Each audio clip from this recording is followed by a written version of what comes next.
Future లో నాకు ఏదైనా అపాయం ఉంది, ఆ అపాయాన్ని తప్పించడానికి పూజలు చేస్తే అపాయం నిజంగా తప్పిపోతుందా? భగవంతుడు ఒక నూలు దారం ఉంటుంది అనుకోండి, గంటలు వేసుకోమని వెళ్ళిపోతాడు ఆయన. ఫుట్పాత్ లో పోయేటప్పుడు వచ్చేసింది శానిటరీది ఒక హోల్ ఉంటుంది అనుకోండి, అక్కడ హోల్ పెట్టినది వైనే, దాని మీద క్యాప్ పెట్టినది వైన్. నీకు కావాలంటే తీసి సైడ్ లో పెట్టి దుంకివచ్చు, లేకుండా ఉంటే నువ్వే దాన్ని వేసి కూడా దాని మీద ఇంకా 10 మంది పోవచ్చు.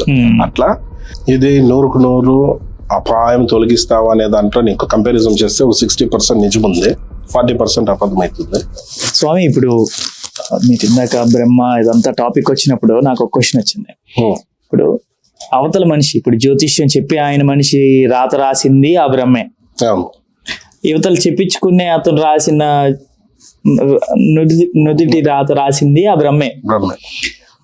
ఇద్దరు బ్రహ్మ సృష్టి. ఆయన వచ్చి మళ్ళీ ఈయన జాతకాన్ని మారుస్తాను నీ ఫ్యూచర్ లో. అండ్ ఇంకో క్వశ్చన్ ఏంటంటే, దీనికి ఎక్స్టెండెడ్ క్వశ్చన్ ఏంటంటే, ఫ్యూచర్ లో నాకు ఏదైనా అపాయం ఉంది, ఆ అపాయాన్ని తప్పించడానికి పూజలు చేస్తే అపాయం నిజంగా తప్పిపోతుందా? అసలు ఎలా అంటే, బ్రహ్మ ఆల్రెడీ అపాయం అని రాసుంటే ఇంకొక బ్రహ్మ రాసిన ఒక జ్యోతిష్యుడు వచ్చి ఈయన అపాయం తప్పిస్తాను అని పూజలు చేస్తాను అంటాడు. ఇది ఎంతవరకు నిజం అంటారు? ఇది 100కు 100 అపాయం తొలగిస్తావా అనే దాంట్లో నీకు కంపారిజన్ చేస్తే 60% నిజం ఉంది, 40% అబద్ధం అవుతుంది.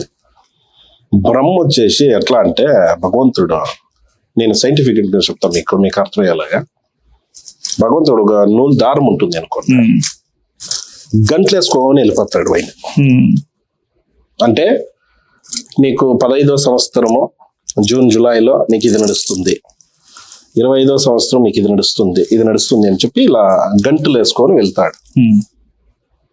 దాన్ని తెలివిగా యోచన చేస్తే విప్పుకునే అంత ఆన్సర్ దాంట్లోనే ఉంటుంది, లాక్ అయిపోయే అంత ఆన్సర్ దాంట్లోనే ఉంటుంది. నీకు గడియాలు చూపించేసి వెళ్ళిపోతాడు ఆయన. ఓకేనా? అది బ్రహ్మ విద్య, ఆయన ఇచ్చిండేది, రాసిండేది. అదే రకంలోనే నీకు ఇంతకు ముందు కూడా మాట్లాడేటప్పుడు మనకు చెప్తే, నీకు ఒక మనిషి రూపంలో ఒక మనిషి వచ్చి నీకు చెప్తాడు అని.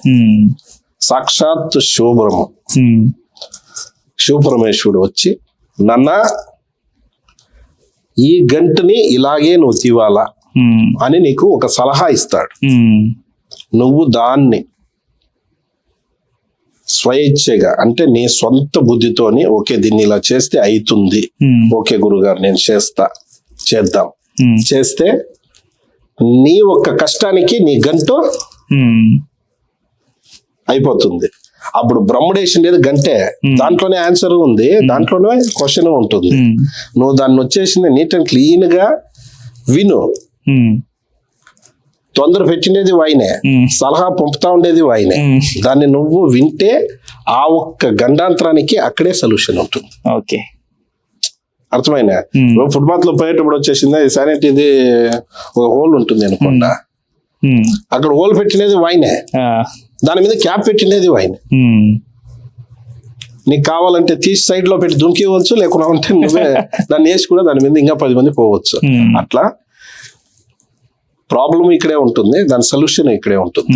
దాన్ని మనం యోచన చేసుకోవాలా. ఈ మధ్యకాలంలో వచ్చి కొన్ని చెప్తారు, లేదు ఇది ఉంటుంది, దీన్ని మార్చుకోండా, దీన్ని చేసుకోండా, ఇది కొంచెం శాంతి ప్రయాణం చేసుకోండా, నీకు ఏదో కొంచెం గండాంతరం ఉంది, లేదా ప్రాణగండం ఉంది, లేదా యాక్సిడెంట్ అపాయం ఉంది, ఆరోగ్యంలో తొందర ఉంటుంది, సతిపతిలో కలహం ఉంటుంది, ఇలావన్నీ చెప్పినప్పుడు దాన్ని మనం గ్రహించి కొంచెం ముందుకు పోతే చాలా మంచిది.